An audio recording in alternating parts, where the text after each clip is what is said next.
Begini cara kerja mafia hukum. Oleh Rosadi Jamani. Beberapa hari lalu saya sudah mengenalkan cara kerja money laundry dan mafia bola. Kali ini, cara kerja mafia hukum.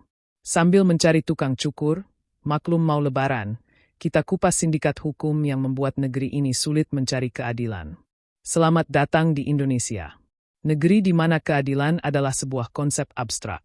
Negeri yang seringkali terjebak di antara tebalnya lembaran rupiah dan senyum sinis para pemain hukum. Kalau ente pikir hukum di negeri ini berjalan lurus dan tegas, selamat. Ente tinggal di semesta paralel yang berbeda dari kenyataan. Di sini, hukum adalah bahan dagangan, dan pengadilan adalah pasar malam di mana semua barang bisa ditawar.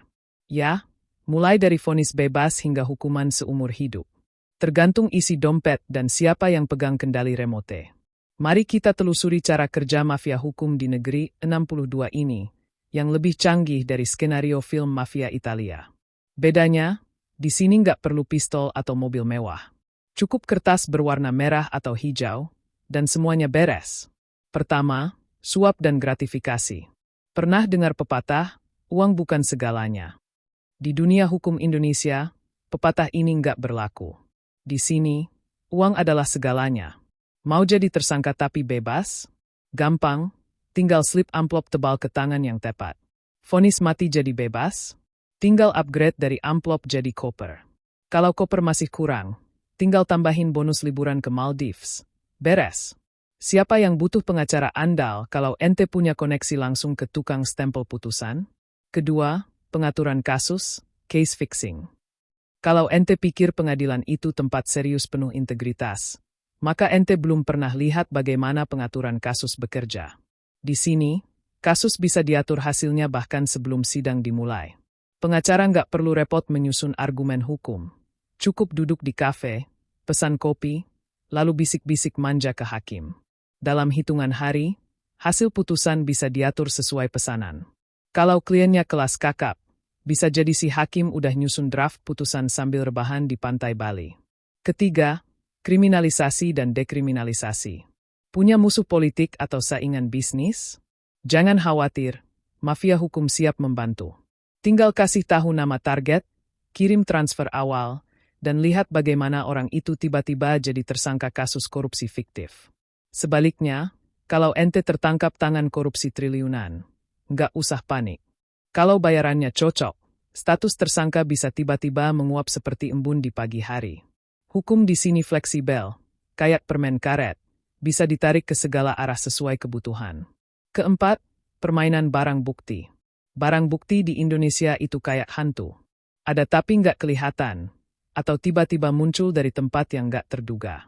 Kalau ente terseret kasus, jangan panik. Bukti bisa dihapus, dihilangkan, atau kalau perlu, dicetak ulang sesuai kebutuhan.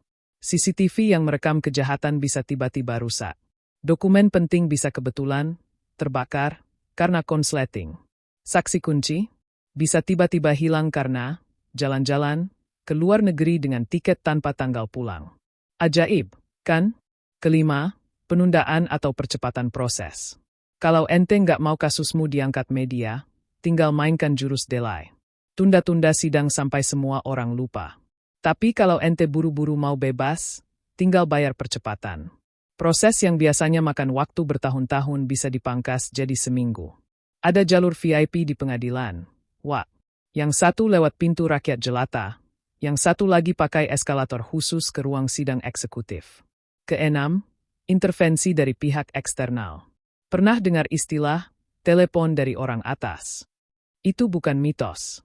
Satu panggilan dari pejabat tinggi bisa bikin kasus besar tiba-tiba lenyap kayak debu tertiup angin. Siapa bilang hukum nggak bisa diatur? Satu kali angkat telepon, satu keputusan pengadilan bisa langsung berubah. Si tersangka korupsi bisa bebas, bahkan diantar pulang pakai mobil dinas. Kalau ente bingung kenapa keadilan terasa berat sebelah, mungkin karena di telinga hakim masih terngiang suara. Jangan lupa, kita satu atap, ya. So, kalau ente merasa keadilan di Indonesia sulit dicapai, ya, memang begitu kenyataannya. Hukum di sini bukan soal benar atau salah, tapi soal siapa yang punya akses ke kekuatan dan uang. Kalau ente rakyat jelata, Nasibmu ditentukan oleh mood aparat dan saldo rekening mereka. Tapi kalau ente orang kaya, atau punya backing politik kuat, hukum itu nggak lebih dari sekadar formalitas.